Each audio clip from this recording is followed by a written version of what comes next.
excited to see everyone. Welcome, Ikshit. Everyone is really excited to have you as our guest today. I think everyone knows Ikshit at least by his testimonials. Really excited that you agreed to talk with us. A group of physicians, as I told you, that are interested in doing the work and seeing the evidence that the work works. And you're living proof. So it's an important part of shifting consciousness for us. Really focus on your story and your journey.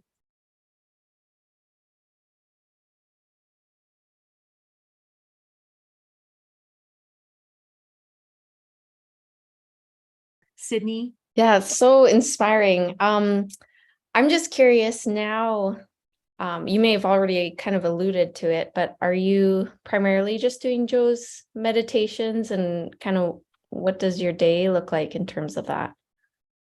Yeah. Primarily, I'm doing Dr. Joe's meditation. So I usually start at 4 a.m. And I do blessing of the energy centers. Then I do one meditation around 9 or 10 a.m. Then I'm doing one meditation in evening and one very short meditation just before sleeping. So this I'm able to manage right now because currently I'm off office, but I'll be resuming my office in a few weeks. So I don't know like how my schedule will look then, but currently I'm able to do like 3 to 4 meditations in a day. But my main aim is always maintaining that meditative state and staying in that awareness.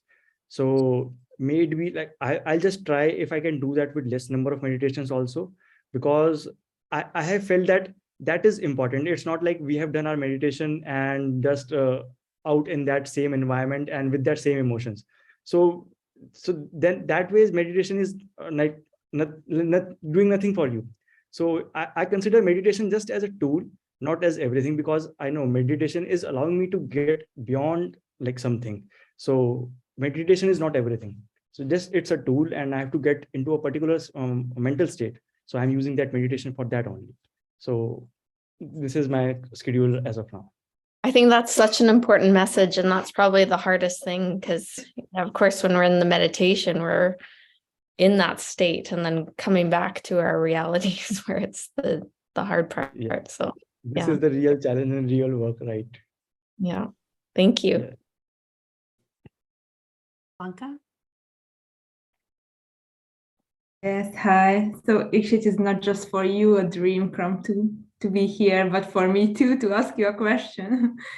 So my question my question would be, how do you feel, how big role did the coherence healing play in your healing journey?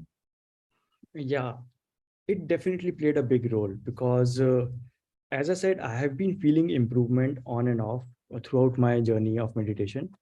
But right after first coherence healing, that was the biggest breakthrough for me.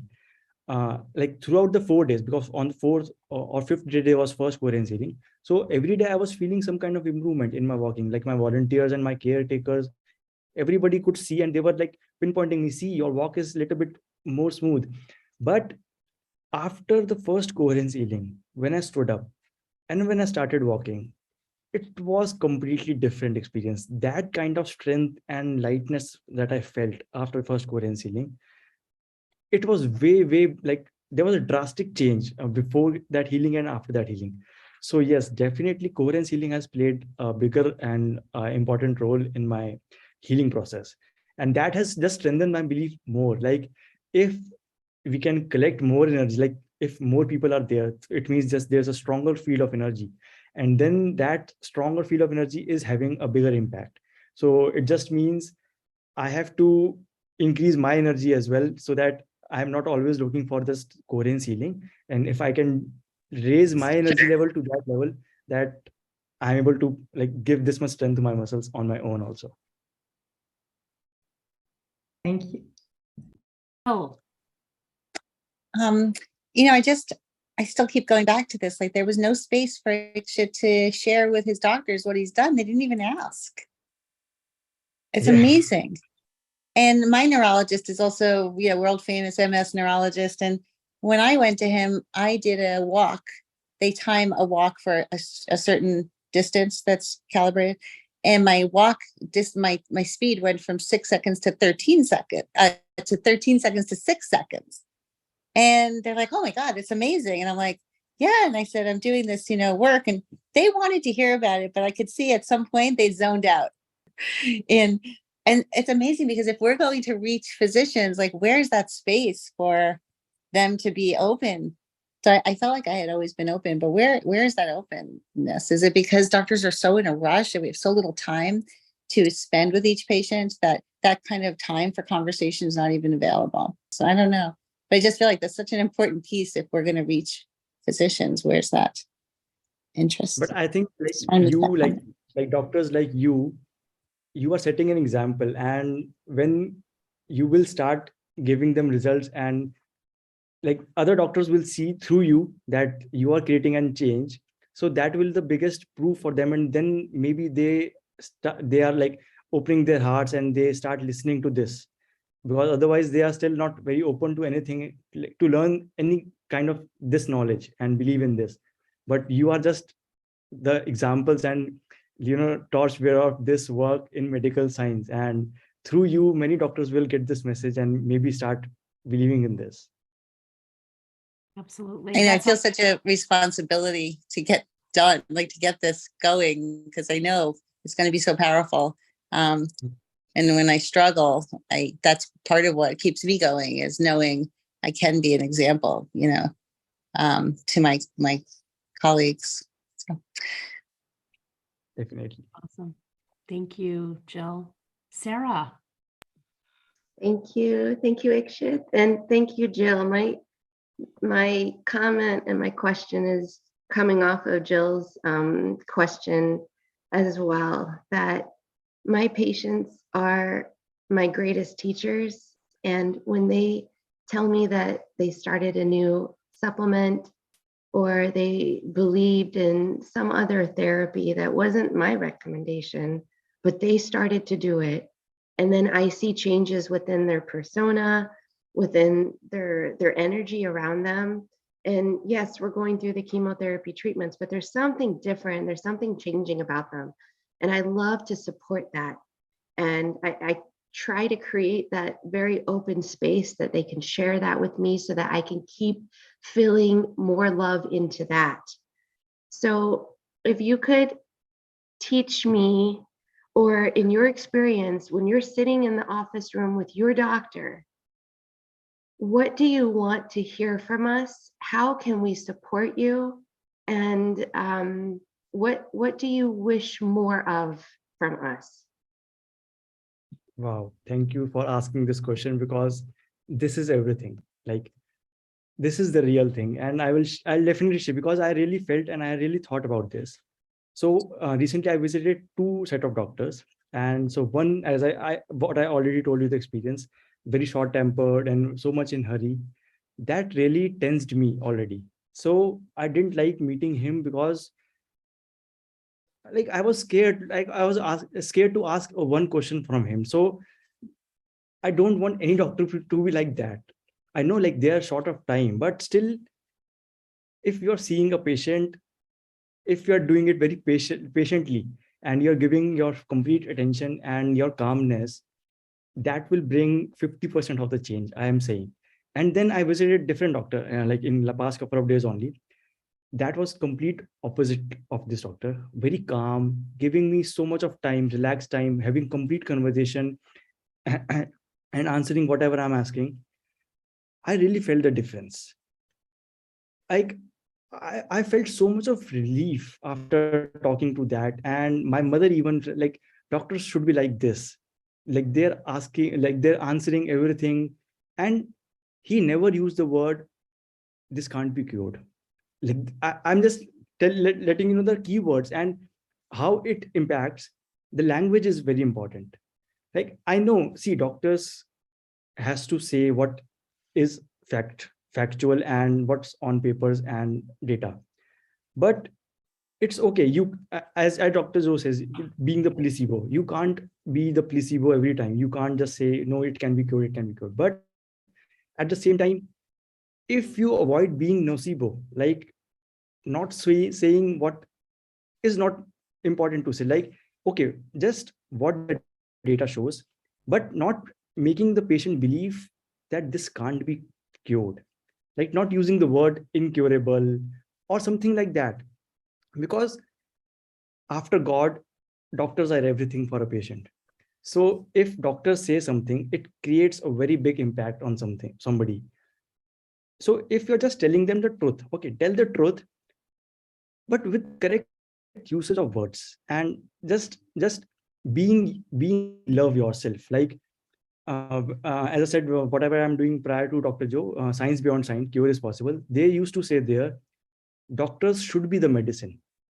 Like when patient is visiting a doctor, in the presence of doctor, patient should feel healed. Like that doctors has healed the patient just by their presence, by the way they converse with the patient, the way they, make the patient relieve. So because data will be data, and science is what the data shows, but still, there are immense possibilities, just we don't have enough proof and data to support that.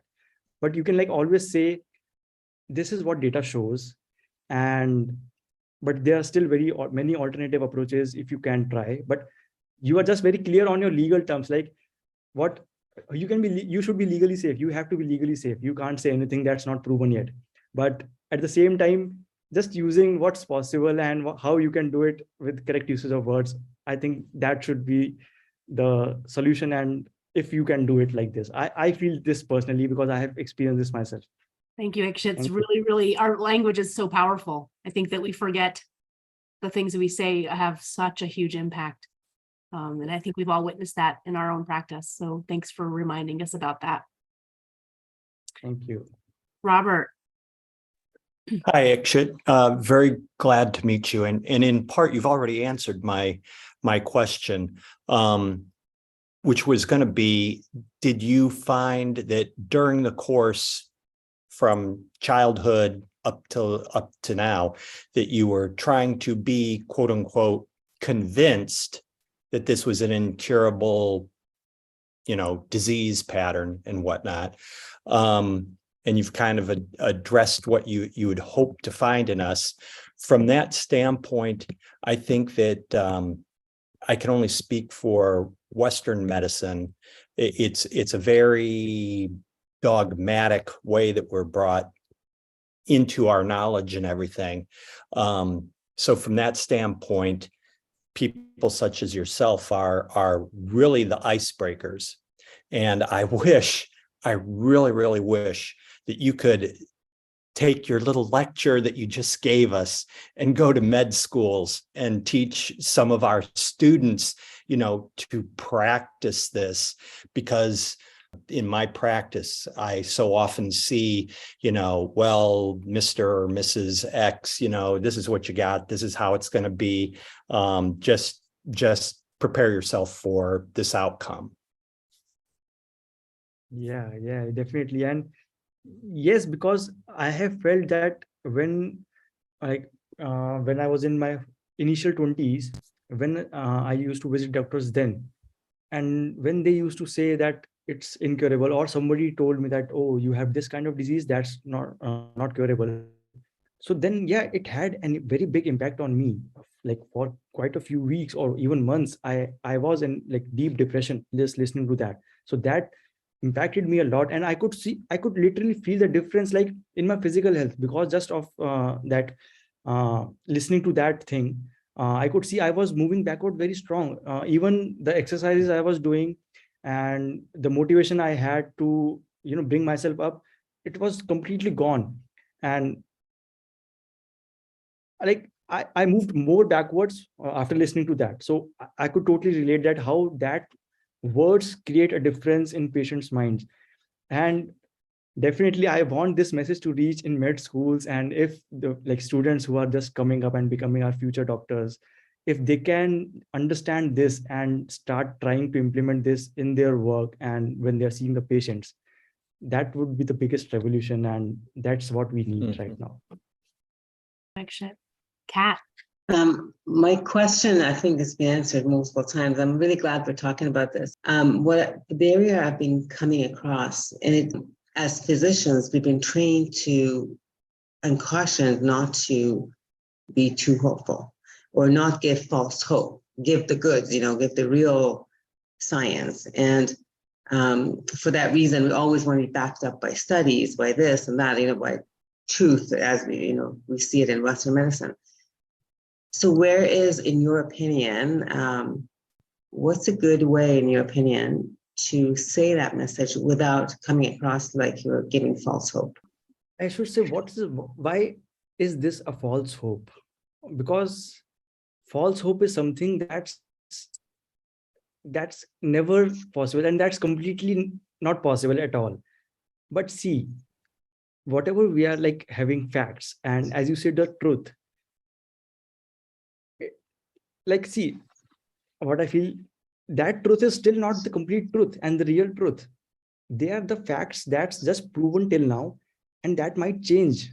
So like long back, we don't have cure for tuberculosis and many different kind of diseases. We didn't have cure, but now we have. So back then we must be believing that this can't be cured, and that is the truth. But now that truth has changed. So it means that was also not the truth. That was just a temporary, or like the study that was reached there only. So our facts are changing, and they will change, because that's an ongoing research. We have not concluded that research. Research is still going on. Even like in my particular case, muscular dystrophy, research is still going on. We're finding the cure through medical science, through allopathic medicines. So we are still on it. So we can't just conclude anything, and just we can't say that this is the truth and others are just false hope. They are still hope. See, through my hope, I just didn't believe that it's a false hope, and that hope has worked for me. So if I had this doubt that no, this is a false hope, and like I'm just moving and believing in this meditation, but it's not going to work. So that way I couldn't have progress in my journey. And so if I had this strong belief of false hope, so we should not consider this as false hope. This is still a big hope. Having 1% of hope is still way better than having no hope. See, if you say somebody like you have just few days left and there's no possibility at all to be cured and there's nothing there. Or if you say in our medical science, we are limited with this study, and we have this kind of study. Our research is just there, but there's still many things you can try, and many people have cured themselves through many different ways, and there's still hope. That message will, create difference in his life, and that person could actually heal himself through that. I long back, I just listened to one example. So there was one patient of cancer. Doctors told him, you just have 3 months left, right? So what he did, just thinking that, okay, it's just 3 months. So why should he now work anymore or take stress for anything else in his life? He moved back to his village, just enjoying his life, and like, okay, I'm just enjoying my life completely, and let's see what happens. Not worrying like, okay, he just had 3 months. He never knew how 3 months passed, 1 year passed, many years passed. He was just living his life joyfully, because he just didn't bother and thought again and again that he just has 3 months left. If he would have been like visiting doctors again and again, and they would be telling him again and again, you are just now left with 2 months, 1 month, would have he been survived this long? So, okay, that's the universal fact. And so like giving hopes is still better, and there's still a chance that with that 1% of hope, a person can heal himself. There's still a chance. I'm not sure like it will definitely be that the case, but still a chance. So we can definitely use that chance if it's possible. Thank you. It's how you put it. The language is really great. The language, because ultimately you have to put the results and what your science says. So you can't tweak the science, but you can just tweak the language so that they can just take what they want to hear. Nobody wants to hear that this can't be cured. So just they can take what they want to hear. Thank you, Ikshit. Thank you, Ikshit. Sydney. Oh, I'm feeling so inspired by what you're saying. And, in my work, in palliative care, I see a lot of people with terminal diagnoses, and I see them kind of at the end of their trajectory a lot of the times. And, I resonate so much with what you're saying around language, because I see patients get diagnosed, they go to we have like a cancer building here, they go to that same building. It's almost like their whole life force becomes their diagnosis. And I think for us as physicians, and this is something I've struggled with a lot, is this power differential, wearing a white coat, standing over the patient, saying you have this diagnosis, there's no hope, giving them a prognosis. And I've seen that so much where patients are given a prognosis of, so many months or days, and they like literally live by that. And it can destroy them. And I think people like yourself, like to have gone through this and been given a diagnosis, and by you, saying, well, no, that I'm going to do it this way, like that, you are so strong. But I also wish that we weren't trained this way to not empower that, because I do think that by using those words and by giving these like definite prognoses and stuff, we're contributing to draining that life force that could be used for healing. So I thank you so much. And this is something I really struggle with, getting it too late when their narrative has already been changed, and it eats away at me. So thank you so much. Thank you. And it means a lot to me. And if in any way we can spread this further, I'm all into this, and I really want to spread this to the doctors community. And as you said, you like wish if you were trained like this. So now if we can do it for the future generation in any way, I'm all ready to support, like in any way, if I can possibly support you. So please, if you think of any kind of project and like training upcoming doctors in this way, it would be great.